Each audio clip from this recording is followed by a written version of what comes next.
السلام عليكم ورحمة الله وبركاته. فات 6 شهور على إطلاق الآيفون 17 برو ماكس، وهو أول آيفون مثير للجدل تقريبا من ساعة الآيفون 6 والآيفون 6S، طبعا الآيفون 10 أو يعني إكس. أهم حاجة بتخلي أي حد يجيب موبايل معين بالنسبة لي هما التصميم، الشاشة، الكاميرا، والسوفت وير والأداء. نيجي نتكلم أول حاجة عن التصميم طبعا كان عليه كلام كتير إن في ناس حابة التصميم، في ناس مش شايفاه كويس علشان موضوع الألمونيوم، موضوع إن هو بيتخربش، موضوع إن هو بيغير لونه بسرعة، وعلشان كده معظم الناس بتفضل اللون السيلفر. لكن أنا بالنسبة لي شايف إن تصميمه مميز جدا، وكعادة ابل لما بيبقى فيه تصميم جديد في الاول بتبقى خايف، لكن يوم بعد يوم بدأت احب الشكل واللون والتصميم، خصوصا حتة انه كله ألمونيوم يوني بادي.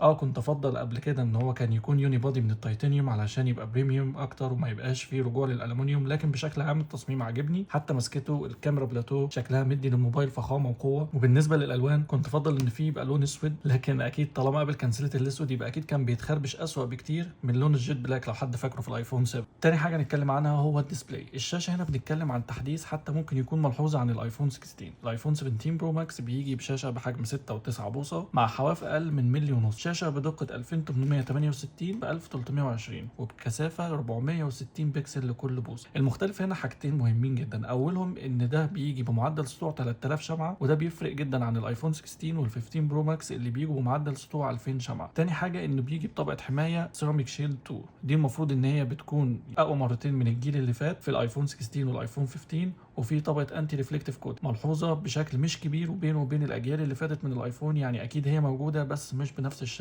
حتى اللي موجود في الاس 24 او الاس 25 من سامسونج. لكن بشكل عام شاشه مميزه جدا، اضاءه عاليه خصوصا مع التبريد الفيبر تشامبر اللي موجود جوه، ده بيخلي الاضاءه ما تنزلش بسرعه تحت اشعه الشمس، وبيدي اضاءه عاليه وبيكون اكثر سهوله في الاستخدام. الوان شارب وشاشه بمعدل 120 هرتز، يعني سلاسه وانسيابيه في كل استخدام. النقطة اللي بعدها وهي أكيد مهمة اللي هي الباتري لايف، وهنا بنيجي لأهم نقطة ابل مركزة عليها مع موبايلات البرو في آخر سنين، وهي البطارية أقل ما يقال عليها في ايفون 17 برو ماكس تحديدا هي ممتازة. وخلينا كده نشوف عدد دورات موجودة عندنا في البطارية والباتري هيلث. هنا خلينا نشوف برضو البطارية في الأيام اللي فاتت. هنا أنا مستخدم 97% يعني حوالي 100% من البطارية، والاستخدام سكرين أكتف 7 ساعات 49 دقيقة، والسكرين ايدل اللي هو الموبايل ما كانش شغال يعني او الشاشة ما كانتش شغالة ساعتين و8 دقايق اللي هو شغال في الخلفية، وده طبعا يعني اكتر من ممتازة، بيأدي معايا اليوم، ولو كمان يومي خفيف بيفضل معايا لليوم اللي بعده. ونيجي نشوف الباتري هيلث هنا مع 112 سايكل كاونت دورة شحن، لسه البطارية الحمد لله ماكسيمم كاباسيتي 100%. ده زي ما ابل بتوعد المستخدمين ان البطارية في الموبايلات الجديدة من اول الايفون 16 والايفون 17 ان هي ممكن تقل 1% على كل 100 سايكل كاونت، مش على كل 50 زي ما كانت في الاجيال اللي فاتت. سعة البطارية هنا 5088 ملي امبير، ونسخة الاي سيم هي اللي موجودة في امريكا والاتحاد الاوروبي ودول الخليج، ولو نسخة الشريحة العادية زي اللي بتنزل في مصر بتكون بسعة 4823 ملي امبير. دي ارقام ابل بتقول ان البطاريه تقدر تشغل 39 ساعه من الفيديوهات و35 ساعه من تشغيل الفيديوهات اونلاين ستريمنج، يعني لو انت شغال اونلاين. نقدر نقول ان تقييم البطاريه هنا A+ سهل جدا تقعد معاك يوم كامل بدون اي قلق وبدون ما تحتاج ان انت تشحنها مره ثانيه. ونيجي لاهم تحديث في ايفون 17 برو ماكس وهو الكاميرات في ايفون 17 برو ماكس اتحدثت وبقت كلها بدقه 48 ميجا بكسل بنظام متكامل ابل بتسميه ابل برو فيوجن كاميرا. وكاميرا السيلفي هي اللي شافت اكبر تحديث السنه دي ليها من سنين، مش بس في الايفون، لا ده في الموبايلات كلها عموما. السنسور هنا بقى 18 ميجا بكسل، وابل اللي بتسميه بالتقنيه الجديده بتاعتها اللي هي سنتر ستيج اللي موجوده في الايباد واللي موجوده في الماك بوك برو بتاعها. السنسور هنا التحديث اللي فيه بقى مربع، بحيث انك مش لازم تقلب الموبايل علشان تاخد الصوره، لا بالعكس في ايكون بس مربع هنا، انت مجرد ما بتدوس عليها بتاخد السنسور كامل وبتبقى الصوره وهتوسع الزاويه، ومن نفس وضع البورتريه تقدر تخلي كل الناس في الصوره، وده لان السنسور مربع فهو مقلوب زي واقف. وكمان دلوقتي تقدر تصور الفيديو من الكاميرا الخلفيه والاماميه في نفس الوقت. الخاصيه دي موجوده في اندرويد من زمان، بس يعني ابل لسه ضايفاها. ومعاه كمان خاصيه الالترا ستابلايزد فيديو للحفاظ على ثبات الفيديو، واضافت خاصيه السنتر ستيج من الايباد والماك اللي مفيده جدا في مكالمات الفيديو، بتخلي الصوره دايما مركزه عليك حتى لو انت بعدت شويه عن فريم الصوره. ودلوقتي ننتقل للكاميرات الخلفيه.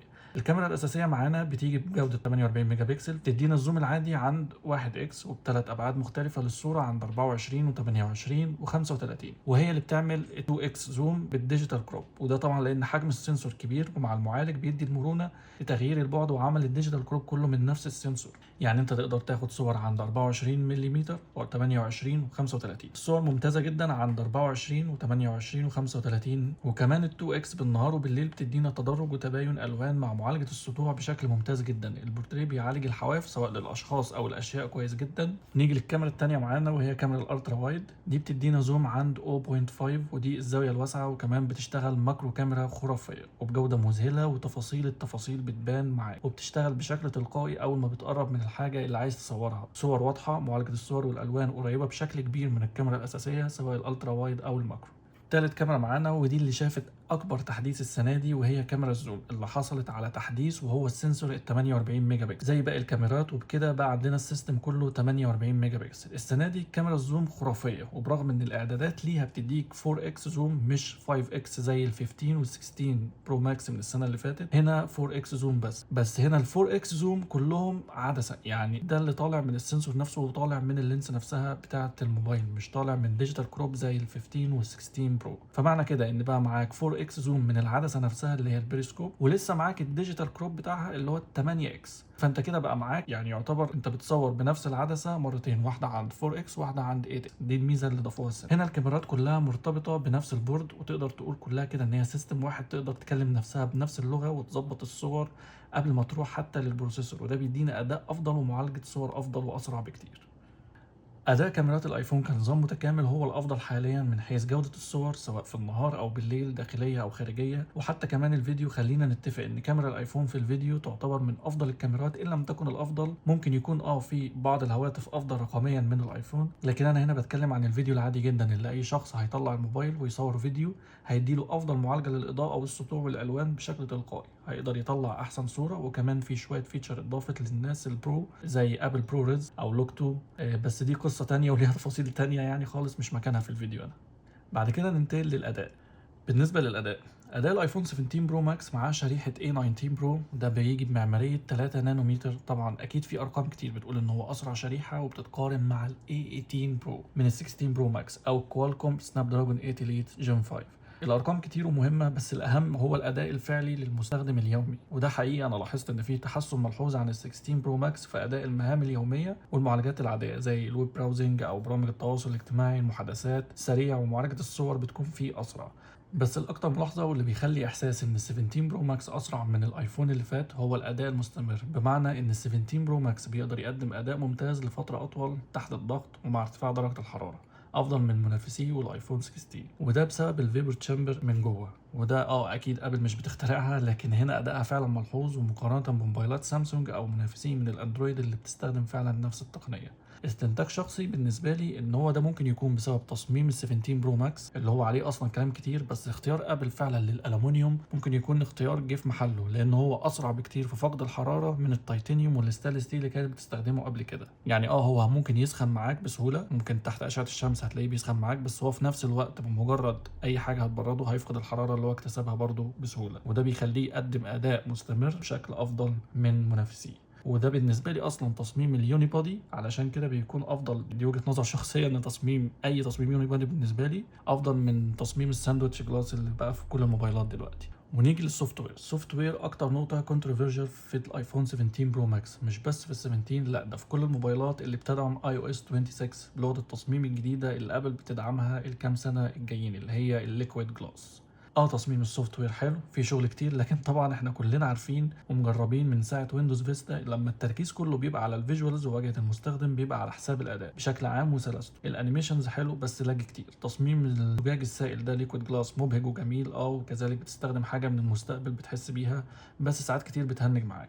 تطبيقات ابل كلها شكلها جميل وكلها نفس اللغه، بس تدخل برامج تانية زي الواتساب مثلا تحسه قديم واوت ديتد. بشكل مختصر الاي او اس 26 جميل، وجميل اكتر على 17 برو ماكس تحديدا، بس لسه محتاج شغل وتحديثات علشان ثبات الاداء والبطاريه. لكن بشكل عام اداء سلس وممتاز، مش هتحس بحاجه مضايقاك، بس لسه محتاج شغل للتركيز على الثبات، وده اللي بيأكدته ابل في ان التركيز في اي او اس 27 هيبقى على الاداء والثبات، ده الاهم بدل ما التركيز على واجهه المستخدم واضافه فيتشرز زياده. وده اللي هنشوفه ان شاء الله في مؤتمر ابل العالمي WWDC 26 يوم 8 يونيو 2026، بس ده للأجهزة اللي هتدعم iOS 26. تقريبا الايفون 11 مش هيكون منه. باختصار الايفون 17 برو ماكس افضل تحديث للايفون من سنين، سواء من الخارج بالشكل المميز للكاميرا بلاتو والالوان المميزه والتصميم المميز اللي بيخلي اي حد من بعيد بسهوله يتعرف عليه انه 17 برو ماكس، او من الداخل بالاداء والكاميرات والتصوير. شكرا لكم والسلام عليكم ورحمه الله وبركاته. Come on, there he is. Boom! All right, man, good to meet you. Here we go. Right this way, sir.